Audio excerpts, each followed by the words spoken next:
Let's practice Janu Sirsasana, head of the knee pose. Depending on your level of flexibility, you may wish to have a bolster or a folded up blanket and a strap handy. Begin in Dandasana, staff pose, sitting at one edge of your mat with your legs outstretched. You'll know if you need a blanket or a bolster if the low back or upper back is still rounded, even if you try to sit up really tall. So if that's the case, if you have any roundness in your spine, just find a blanket that is folded. A nice firm blanket is advisable, or a bolster, and sit onto the edge of the bolster so that more naturally your pelvis can come into a neutral alignment. From here, you can rest your hands on the floor or on your blanket. Lift your sternum tall, gaze forward, draw the shoulders away from the ears gently, and firm the legs by lifting the kneecaps, drawing the inner thighs down toward the floor, and spreading the toes. Energetically push through the heels of the feet and draw the toes toward your knees. So this is Dandasana, and from Dandasana we'll bend the left knee, place the foot on the floor, and then allow the knee to come out to the side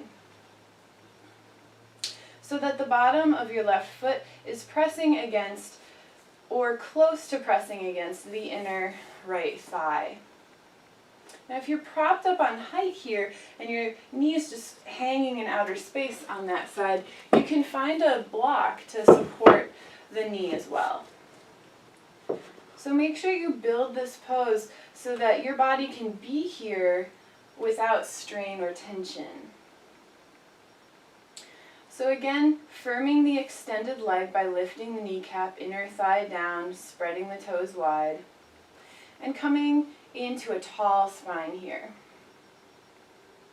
Breathing expansively through the lungs to inhale, and then exhale, draw your belly button toward your spine. So continuing with this breath throughout the pose, inhale, growing tall through the crown of the head, letting the lungs expand, and then exhale, pulling the belly button in. Find your strap and lasso the bottom of the foot. Avoid going down into the arch, so keep your strap so that it's right on the ball mounts of the toes. From here, reach down your strap as far as you can before you round the spine. So make sure that you're still able to lift up tall and have a neutral spine without any curving. Keeping the toes spread wide, keeping the inner knee pressing down toward the earth. Inhale, lift the chest up and grow taller through the spine. And exhale, maybe you can begin to draw the shoulders back slightly. Now this may feel like a very intense pose for your hamstring, or you might not be feeling much. If it feels intense, make sure that you're feeling the stretch in the belly of your muscles and not in the joints. If you're feeling the stretch in the joints, you're cranking too far, okay? In yoga, it is absolutely not advantageous to jump right into a deep stretch. We work with the breath and with the body to very slowly and mindfully sink into a stretch. Inhale, lift the chest. And exhale, see if you can just hinge from the hips. First, drawing the chest forward, like you're trying to send it off the edge of your mat. Not down towards your knee, but forward off the edge of your mat. You may find that your elbows have bent and you can reach a little bit farther up on the strap. But only go to your edge. So if you're only here, it's perfectly right for your body. You should never be moving into pain in this pose. And you can breathe here, inhaling and exhale, even just imagining sinking lower into the pose. If you do have the space to go deeper, inhale through the crown of the head, and exhale, hinge forward, just from the hips, until you feel sensation. Not pain, but just an awareness, a sensation in the back of the leg. Inhale, lift the chest high, So we're almost creating an arch to the back here at first. As you exhale and draw the navel into the spine, keep the belly button pulled back. Inhale through the chest as you keep the belly in, and exhale as long as you keep the navel into the spine. Now you can round forward